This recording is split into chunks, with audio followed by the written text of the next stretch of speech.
오늘은 패전의 땅 호르마를 승리의 땅으로 만든 비결이라는 제목으로 말씀을 나누겠습니다. 1965년도에 파리에서 아파트 거래가 있었다 그래요. 그런데 이 거래의 조건은 뭐냐면 매월 $500를 내는 거예요. 그러다가 이 주인이 죽으면 자연스럽게 사는 사람에게 소유권이 이전되어지는 거죠.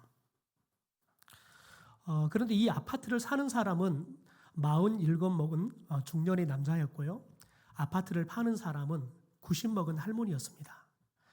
그러니까 47 먹은 이 중년의 남자는 90 넘은 할머니니까 금방 죽을 거라고 생각한 거예요. 그래서 그 조건이면 아파트를 굉장히 싼 값에 살 것이라는 기대를 하고 그 조건에 이제 계약을 한 겁니다. 그런데 시간이 흘러서 30년이 지났습니다. 아파트를 산 사람이 77살을 먹고 죽었습니다. 그런데 90 먹었던 할머니는 120살이 됐는데 여전히 살아 계셨습니다. 2년을 더 살고 할머니는 죽었대요.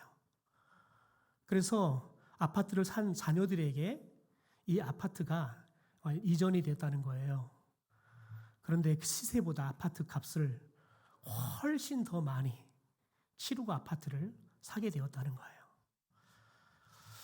여러분, 우리가 생각하기에는 90 먹은 할머니가 47 먹은 중년의 남자보다 훨씬 빨리 죽을 거라 생각하는 것은 어떻게 보면 상식적이지 않습니까?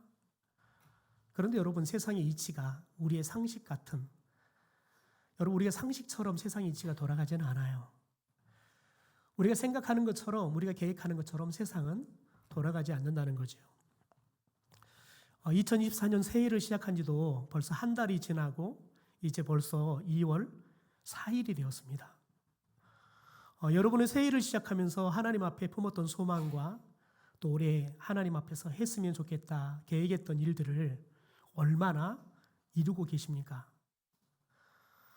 제가 새벽마다 여러분들이 써놓은 기도의 제목 카드를 가지고 기도하는데요.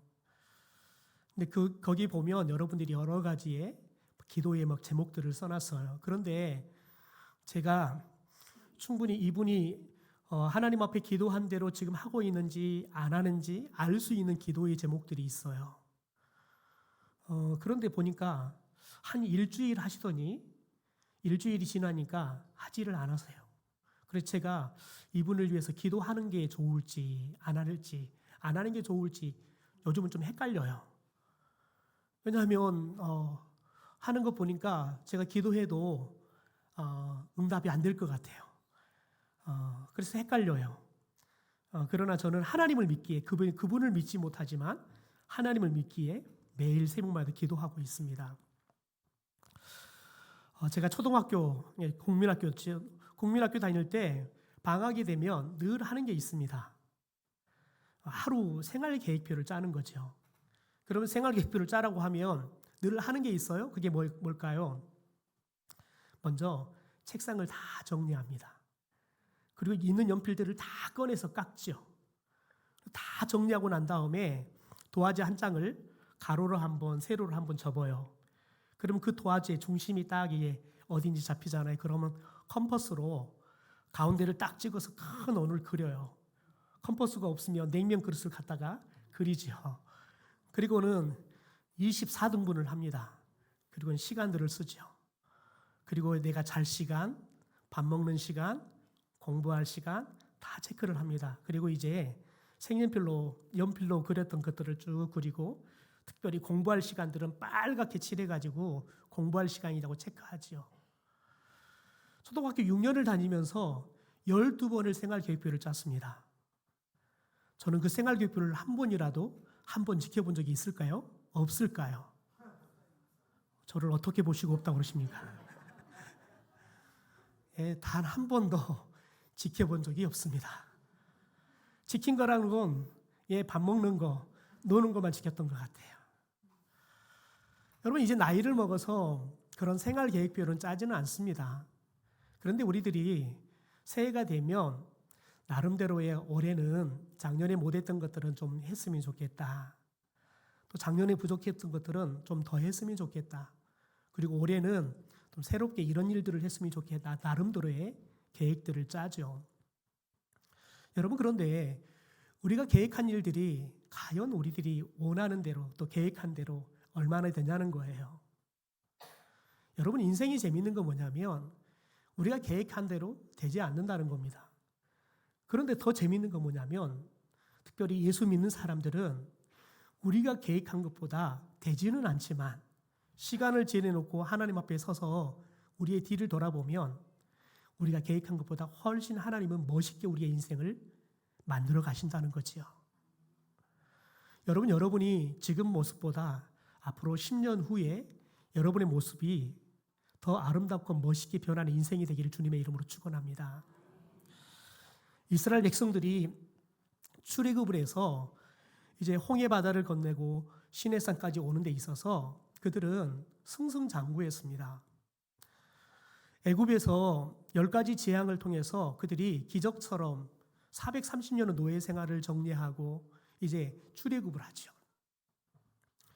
여러분, 그래서 이제 완전하게 우리가 자유의 몸이 되었다라는 그 기쁨을 가지고 한참 가고 있는데 홍해의 바다를 만나게 됩니다. 홍해를 만나게 되는데 우기였습니다. 그래서 홍해가 물이 가득 차 있는 거예요.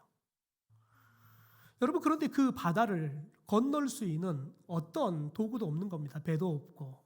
문제는 뭐냐면 뒤에서 애굽 군대가 다시 이 이스라엘 백성들을 잡아가겠다고 쳐들어오는 겁니다.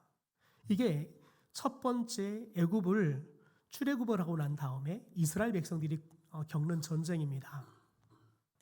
이대로면 홍해 바다로 앞으로 나가면 홍해 바다에 수장당해 죽고요.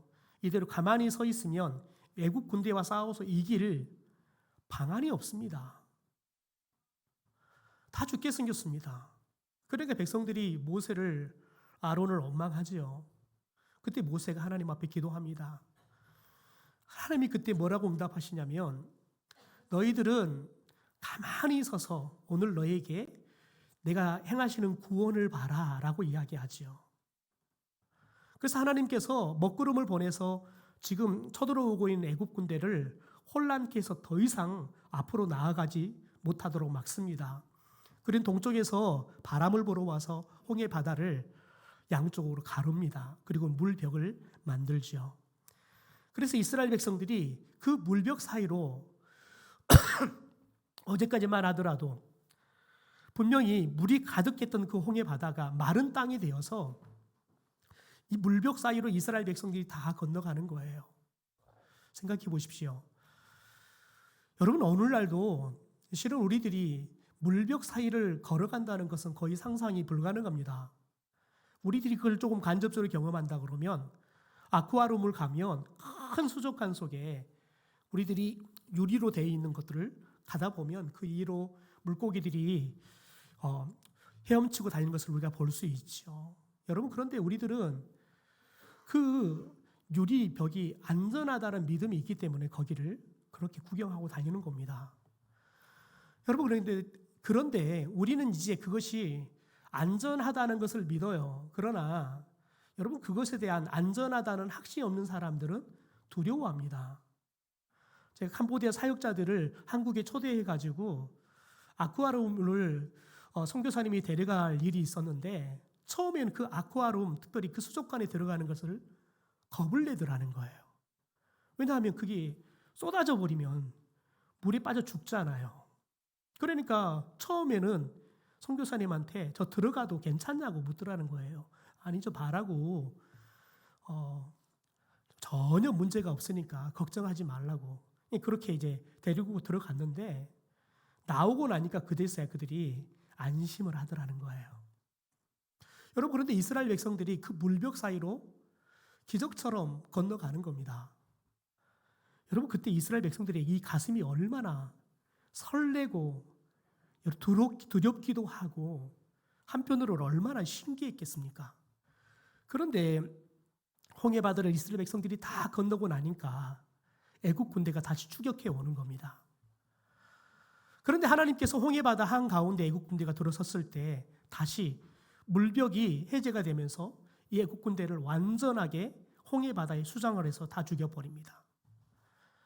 여러분, 그러니까 이스라엘 백성들이 첫 번째 전쟁에서는 그들이 손 하나 까딱하지 않고 하나님께서 애국 군대와 싸워서 완전하게 완승하는 것을 보게 되죠.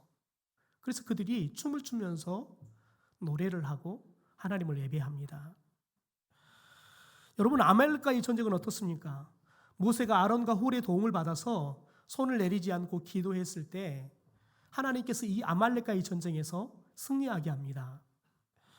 여러분, 이렇게 이스라엘 백성들은 출애굽을 한 이후에 하나님과 함께 하시고 하나님의 도우심을 통해서 그들이 계속해서 여러분 승리하는 삶을 살고 있습니다.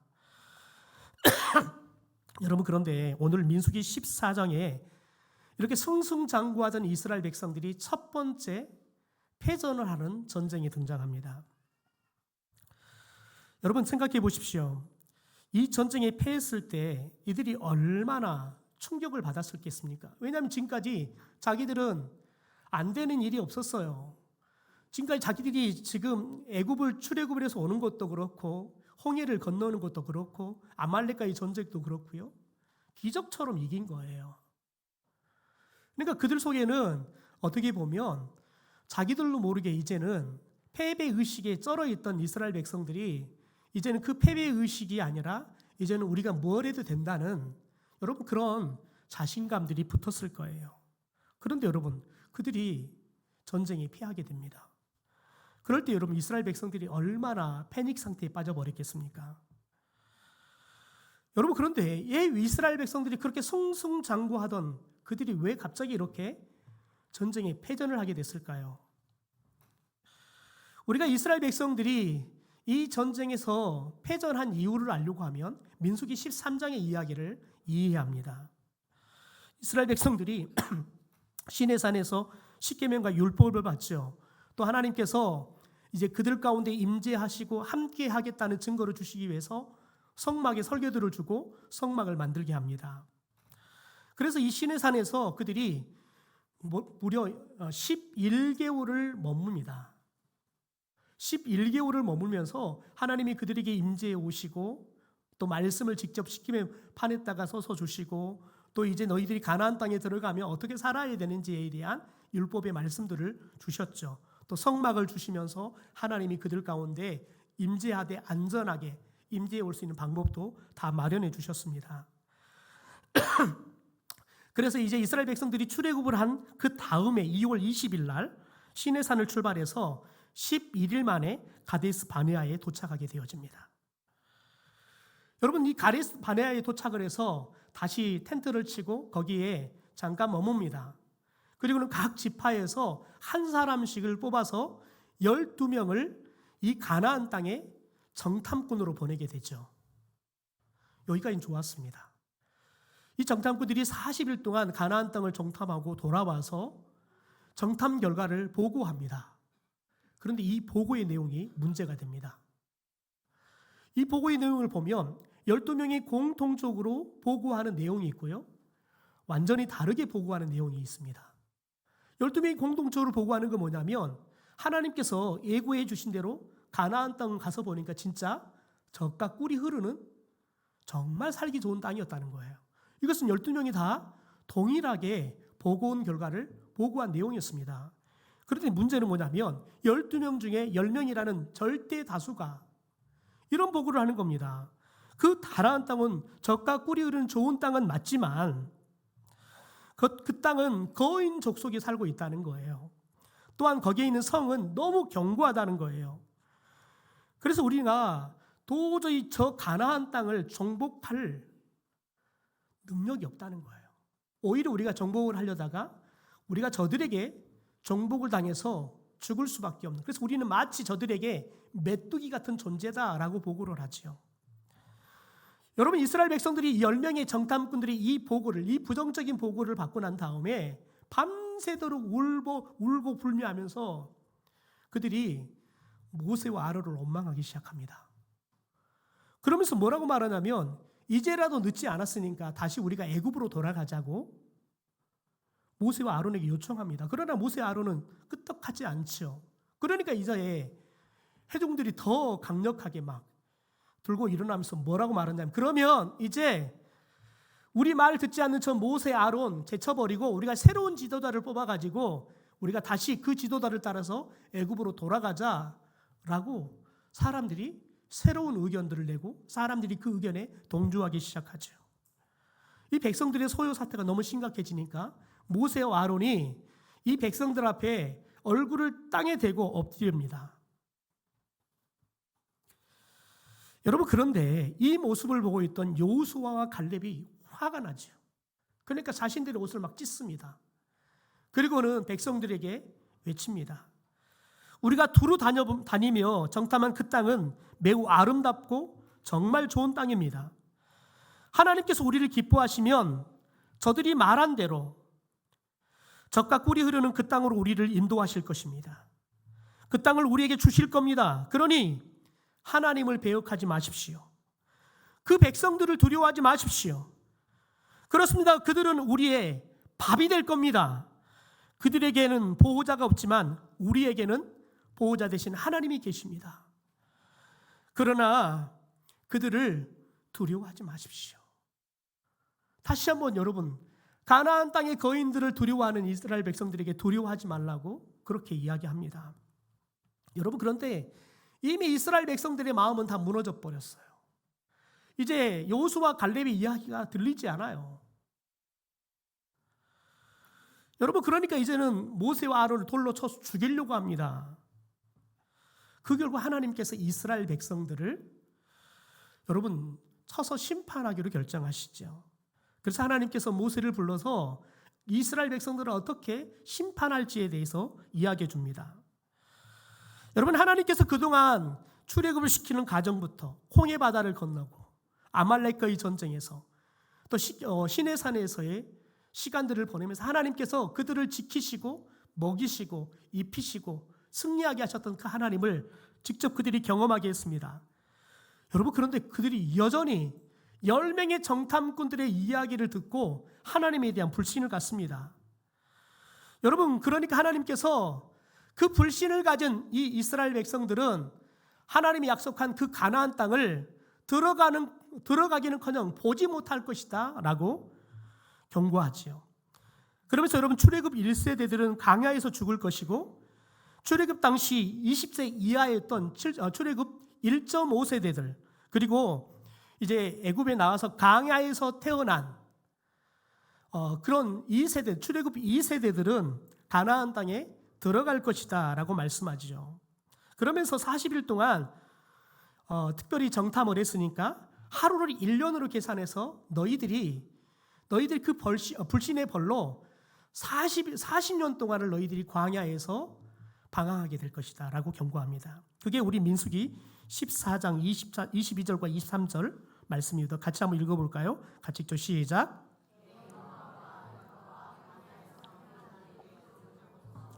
이같이 10번이나 나를 시험하고 내 목소리를 청종하지 아니한 그 사람들은 내가 그들의 조상들에게 맹세한 땅을 결단코 보지 못할 것이요 또 나를 멸시하는 사람은 한 사람도 그것을 보지 못하리라. 또 더 나아가 33절 34절입니다. 같이 읽죠. 너희 자녀들은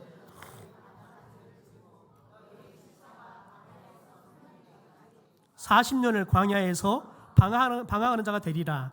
너희는 그 땅을 정탐한 날 수인 40일에 하루를 1년으로 쳐서 그 40년간 너희의 지약을 담당할지니 너희는 그제서야 내가 싫어하면 어떻게 되는지를 알리라 하셨다 하라.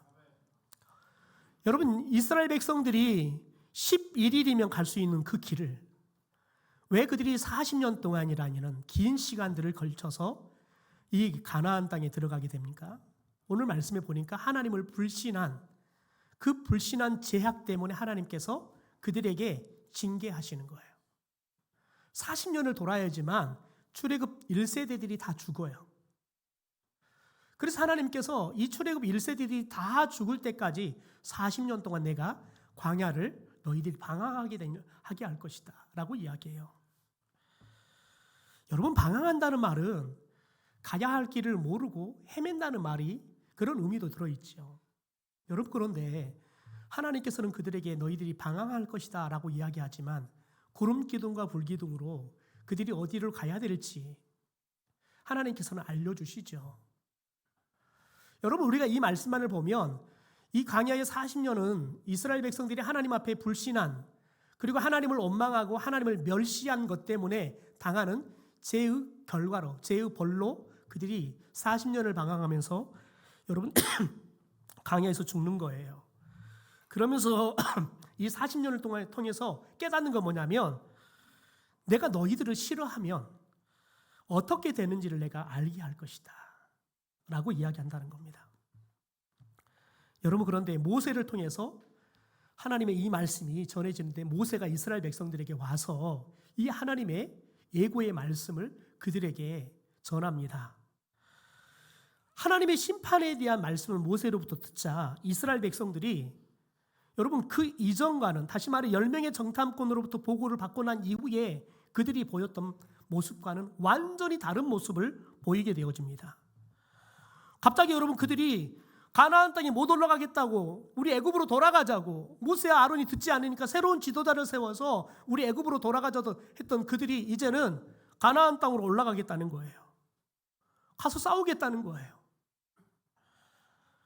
여러분, 지금 이스라엘 백성들이 어떻게 보면 패닉 상태에 빠져버렸어요. 더군다나 여러분, 하나님께서 그들을 심판하겠다고 그러니까 이제는 정말 정신을 차릴 수 없는 상황이 돼버린 거예요. 그러니까 여러분, 하나님을 향한 불신앙을 가졌던 이들이 갑작스럽게 그들의 이 불신앙에 대한 늦은 후회가 찾아오는 거예요. 그러니까 지금이라도 우리들이 하나님께 보였던 불신앙이 아니라 하나님이 주신 저 가나안 땅을 향해서 우리가 올라가자는 거예요. 여러분, 그런데 우리가 뭔가를 후회하잖아요. 그러면 후회하고 나면 우리들이 만회하기 위해서 조급해져요. 왜냐하면 시간을 많이 허비해버렸잖아요. 조급해져요. 여러분, 조급해지니까요, 막무가내로 무기를 들고 올라가겠다고 주장하는 겁니다. 우리 39절 40절 읽어볼까요? 같이 읽죠. 시작. 모세가 이 말로 이스라엘 모든 자손에게 알림해 백성이 크게 슬퍼하여 아침에 일찍이 일어나 산꼭대기로 올라가며 이르되, 보소서, 우리가 여기 있나이다. 우리가 여호와께서 허락하신 곳으로 올라가리니 우리가 범죄하였음이니라. 여러분, 이게 얼마나 이스라엘 백성들이 어불성설 같은 이야기를 한지를 보십시오. 마지막 여러분, 우리들이 하나님께 범죄했다는 거예요. 그래서 우리가 회개하고 돌이켜서 하나님이 올라가는 가나안 땅에서 올라가겠다는 거예요. 여러분, 그런데 그들이 또 다른 범죄를 저지르고 있습니다. 여러분, 이들이 산 꼭대기로 올라간다는 말은 뭐냐면 가서 가나안 땅에 올라가서 싸우겠다는 거예요. 여러분, 그런데 모세가 이들의 이야기를 듣고는 만류합니다. 41절입니다. 모세가 이르되, 너희가 어찌하여 이제 여호와의 명령을 범하느냐? 이 일이 형통하지 못하리라.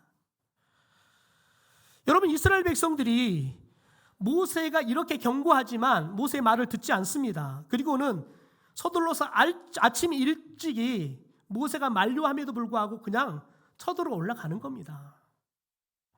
이스라엘 백성들이 왜 이렇게 서두를까요? 여러분, 서두른다는 것은 우리들이 후회로부터 비롯이 되는 거예요. 아이들이 그러잖아요. 시험을 보고 나면 점수가 좋게 나오지 않아요. 여러분, 그러면 시험이 끝나면 성적 나오면 재밌는 거 뭐냐면 성적이 안 좋았으면 공부 좀 더 해야지. 여러분, 그날부터 공부를 시작합니다. 그러다 정작 시험 보려고 그러면 공부를 안 해요. 이게 여러분 사람의 어리석음이에요.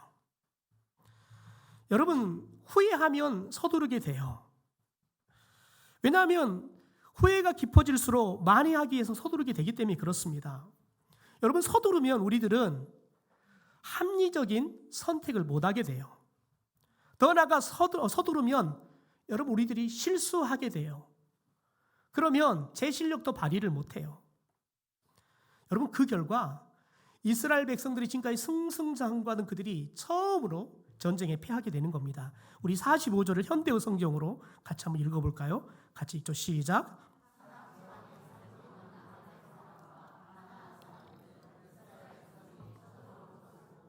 급히 내려와 그들을 크게 무찔렀다. 가나안 사람과 아말렉 사람들은 호르마까지 쫓아내려와 그들을 공격하였다. 여러분, 가나안 사람들이, 아말렉 사람들이 이스라엘 백성들이 쳐들어온다는 이야기를 듣고 이제는 그들이 오히려 공격하기 시작합니다. 여러분, 뭐라고 말합니까? 급히 내려와서 그들을 크게 무찔렀다. 호기롭게 올라갔는데 크게 그들이 피했다는 말이에요. 여러분, 어디까지 밀립니까? 호르마까지 밀리게 돼요.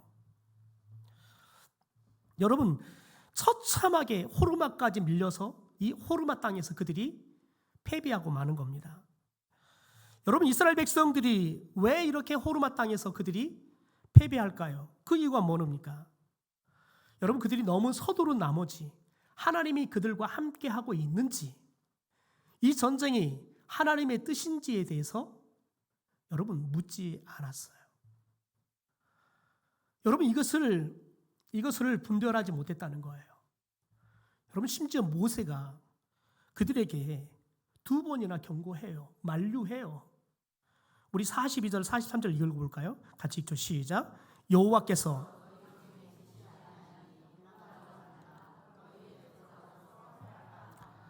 아말렉인과 가나안이 너희 앞에 있으니 너희가 그 칼에 망하리라. 너희가 여호와를 배반하였으니 여호와께서 너희와 함께하지 아니하시리라. 여러분, 이스라엘 백성들이 여러분 모세에게 올라가겠다 한 이유가 뭐였습니까? 하나님이 우리 가운데 허락하신 저 가나안 땅 올라가겠다는 거예요. 그런데 여러분, 이미 하나님은 허락했던 가나안 땅을 출애굽 1세대를 하나님께 불신하고 모세와 하나님의 사람 모세와 아론을 원망하고 멸시했던 여러분 출애굽 1세대들은 가나안 땅을 보여주지도 않겠다고 하나님께서 뜻을 돌이켜버렸어요. 그런데 여러분, 하나님이 나에게 허락하신 그 땅에 올라가겠다는 거예요. 이미 하나님이 허락하신 뜻이 취소돼 버렸어요. 여러분, 그런데 그 하나님의 뜻을 무시하고 하나님이 허락하신 가나안 땅에 올라가겠다는 거예요. 여러분, 모세가 그런 백성들에게 뭐라고 말합니까? 하나님이 너희 중에 계시지 않는다는 거예요. 그러니까 올라가지 말라는 거예요. 너희들이 올라가면 피한다는 거예요. 너희들이 이 아말렉과 가나안 사람들이 칼에 망한다는 거예요. 왜요? 그 이유를 이렇게 말합니다. 너희가 여호와를 배반했다는 거예요. 그래서 하나님이 너희들과 함께하지 않는다는 거예요. 여러분, 하나님이 함께하지 않으면 하나님이 허락한 땅도 여러분 올라가면 안 되는 거예요. 여러분, 우리가 아무리 의욕이 열정이 넘쳐도 아무리 마음이 급해도 반드시 확인할 게 있어요. 그것은 그 일이 지금 내가 행해야 할 하나님의 뜻인지. 여러분, 어제까지는 하나님의 뜻이었어요. 그런데 하나님이 그 뜻을 취소해 버렸어요. 여러분, 그런데 어제까지 하나님의 뜻이었으니까 오늘 그게 하나님의 뜻이다. 여러분, 하나님이 우리에게 말씀을 하지 않았다면 우리들이 그 착각할 수 있겠죠. 그런 하나님은 친절하게 이야기해줘요. 그런데 여러분, 하나님의 뜻이 들렸음에도 불구하고 또한 하나님의 사람 모세를 통해서 하나님이 너희들과 함께하지 않는다. 가면 너희들 그들의 칼에 망한다. 하나님의 경고가 모세를 통해 주어졌음에도 불구하고 또다시 그들이 하나님을 배반하는 겁니다. 그들이 하나님이 준 땅으로 올라가서 하나님의 뜻에 지금 순종하겠다고 말하지만 여러분, 하나님의 뜻은 돌이켜져 버렸어요. 그러니까 또 다시 하나님의 뜻에 그들이 순종하겠다고 올라가는 길이 하나님의 뜻에 여러분 또다시 불순종하는 거예요. 그러니까 모세가 뭐라고 그래요? 하나님을 배반했다라고 이야기하는 거예요. 그래서 하나님이 너희가 더 이상 함께하지 않는다라고 이야기해요. 여러분, 우리가 반드시 확인해야 할 것, 이게 아무리 하나님이 원하시는 일이어도 하나님이 좋아하시는 일이어도 지금 하나님께서 나에게 우리에게 허락했냐는 것을 확인해야 한다는 거예요. 더 중요한 것은 하나님이 이 일 가운데 우리와 함께 하냐는 거예요. 42절에 계시지 않다라는 말을 히브리어는 아인입니다. 여러분, 이 아인이라는 말은 언어가 존재하지 않는다라는 어원에서 시작됩니다. 그러니까 무, 허공, 진공 상태, 이런 의미가 있는 거죠. 여러분, 이스라엘 백성들이 지금 손에 칼을 들고요, 그들이 가지고 있는 재능, 계획, 여러분 열정들 가지고 가지만 하나님이 없으니까요. 그들 안에는요. 여러분 진공 상태예요. 아무것도 없는 거예요.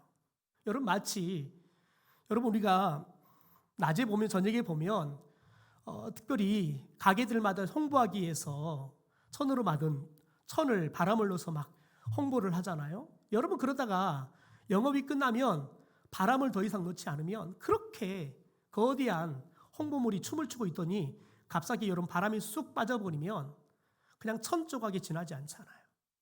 지금 이스라엘 백성들은 하나님이 함께 하지 않으면 여러분 그들이 아무리 칼로 무장해도 아무리 가나안 땅에 가서 우리가 싸우겠다는 용기가 100배 해도 여러분 그들은 여러분 아무것도 없는 무능한 상태라는 걸 기억해야 돼요.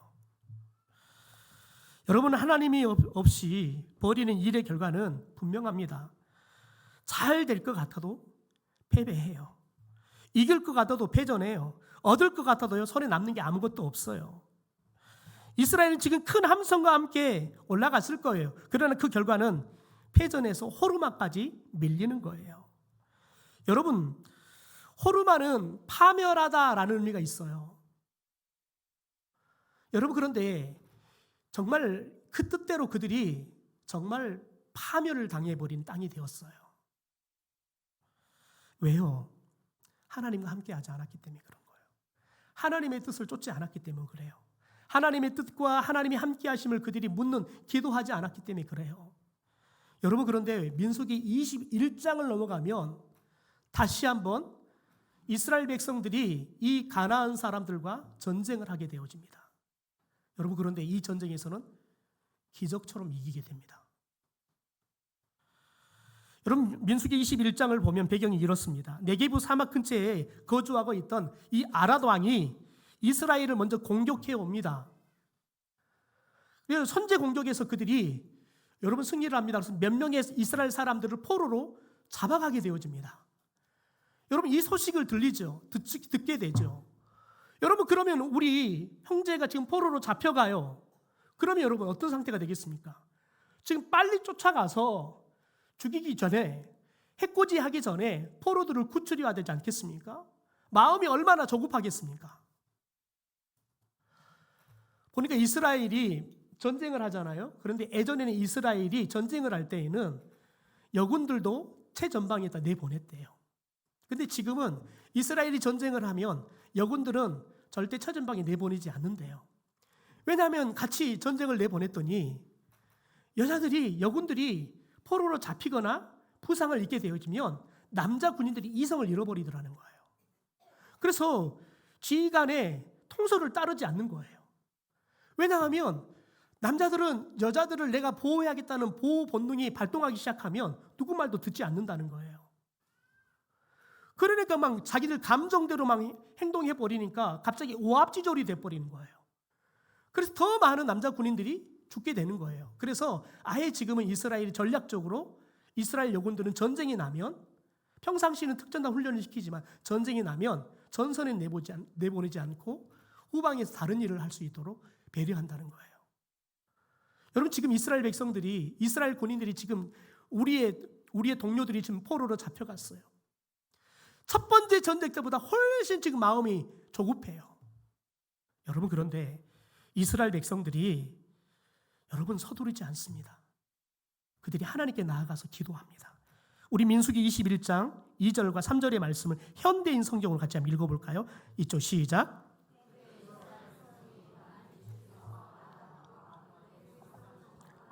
도와주신다면 우리가 그들과 그들의 성들을 완전히 섬멸해 버리겠습니다 하고 여호와께 서약하였다. 여호와께서는 그들의 서약을 들으시고 가나안 사람들을 정복할 수 있도록 그들을 도와주셨다. 그래서 이스라엘 백성은 가나안 사람들과 그 성들을 완전히 소탕해 버렸는데 그 후로 그것을 호르마라 불렀다. 여러분 이스라엘 백성들이 충분히 서두를 수 있는 상황이지만 여러분 그들이 서두르고 싶은 그 마음을 부여잡고 하나님 앞에 나아가서 기도하는 거예요. 그들의 소원을 하나님 앞에 이야기하는 거예요. 저들을 우리 손에 붙여준다 그러면 우리가 올라가서 저들을 완전하게 섬멸해 버리겠습니다. 여러분 이 기도 속에 보면 첫 전쟁에 패배할 때 그들이 올라갔을 때 그 호기로움과 여러분 똑같습니다. 그들의 감정은 똑같아요. 지금 올라가서 저들을 완전히 섬멸해보겠다는 그런 용기들은 똑같아요. 여러분, 그런데 충분히 서두를 수 있는 상황 속에 서두르지 않고 하나님 앞에 나가 기도하는 거예요. 여러분, 그들의 소원은 패전할 때 똑같습니다. 여러분, 여전히 저 땅 차지하고 싶다는 거. 왜요? 우리 동족을 잃어버렸으니 찾아야 되니까요. 여러분, 그런데 하나님 앞에 허락해 달라는 거예요. 여러분, 그래서 하나님이 허락해 주니까요. 하나님이 그들을 도와주시니까요. 이 가나안과 아말렉을 완전히 소탕해 버렸다는 거예요. 그곳의 이름을 뭐라고 지었다는 거예요? 호르마. 여러분, 그들이 첫 번째 전쟁에서는 호르마가 그들이 파멸을 당한 땅이었어요. 그런데 두 번째는 하나님 앞에 기도함으로 하나님께 함께 올라가 싸움으로 이스라엘 백성들이 여러분 가나안 족속을 파멸시키는 땅이 되었다는 거예요. 다시 말해서 이스라엘 백성들이 패전의 땅이 승전의 땅으로 바뀌게 되었다는 거죠. 여러분, 이 두 번의 이 호르마 땅에서의 전쟁이 한 번은 패전이고 한 번은 승전으로 끝난, 여러분, 그 이유는 뭡니까? 딱 이유는 여러분, 서두를 수 있는 상황에 서두르지 않고 하나님께 기도했느냐, 아니면 서두르고 기도하지도 않고 하나님과 함께 올라가지도 않고 그냥 내 감정에 충실해서 올라가 버린다는 거예요. 여러분, 우리는 올해 개인적으로나 국가적으로나 교회적으로 많은 일들을 해야 합니다.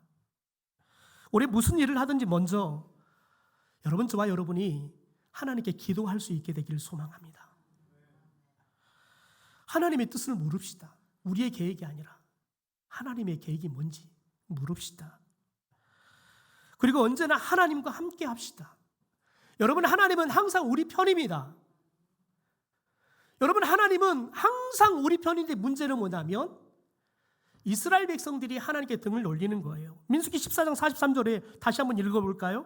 같이 한번 읽죠. 시작. 아말렉인과 가나안인이 너희 앞에 있으니 너희가 그 칼에 망하리라. 너희가 여호와를 배반하였으니 여호와께서 너희와 함께하지 아니하시리라. 여러분, 여기서 여호와를 배반하다는 말은 히브리어로 슈브입니다. 슈브. 그런데 여러분, 이게 어떤 의미냐면 방향을 돌려버렸다, 돌아서다, 떠나다라는 말이에요. 그러니까 이스라엘 백성들이 하나님께 방향을 돌려서 하나님을 떠나버렸어요. 그러니 하나님이 그들과 함께할 수 없는 거지요. 여러분, 이스라엘 백성들이 하나님께 등을 돌리고 떠나는 이유가 뭡니까? 여러분, 하나님이 그들에게 주시겠다는 이 가나안 땅을 그들이 차지하겠다는 거. 그런데 여러분, 하나님께 불순종함으로 하나님께서 그들에게 주시겠다는 뜻이 돌이켜져 버렸어요. 여러분, 그런데 돌이켜 주신 하나님의 뜻을 그들이 받아들이지 못하는 거예요. 그리고는 지난번에 돌이켜 버렸던 그 뜻이 자기들에게 마음이 맞거든요. 여러분, 이건 더 이상 하나님의 뜻이 아니에요. 가나안 땅을 그들에게 주겠다는 것은 더 이상 하나님의 뜻이 아니에요. 그들의 소망일 뿐이지요. 여러분, 저와 여러분이 올 1년을 살아가면서 우리의 소원을 품는 것도 중요합니다. 그러나 중요한 것은 뭐냐면 하나님은 과연 나의 삶에 우리 교회 사역 가운데 어떤 계획을 갖고 계시는가, 그걸 묻고 아는 게 중요합니다. 여러분, 그럴 때 저와 여러분이 하나님께 등을 돌리지 않고 하나님 편에 서게 될 줄 믿습니다. 여러분, 바울은 우리에게 말합니다. 우리의 믿음의 주여, 우리의 믿음을 온전케 하시는 예수를 바라보라 말합니다. 이 말은 뭐냐면 하나님 편에 서라는 거예요. 여러분, 저와 여러분이 올해는 큐티를 통해서 말씀으로 또한 기도를 통해서 우리가 하나님 편에 서기를 소망합니다.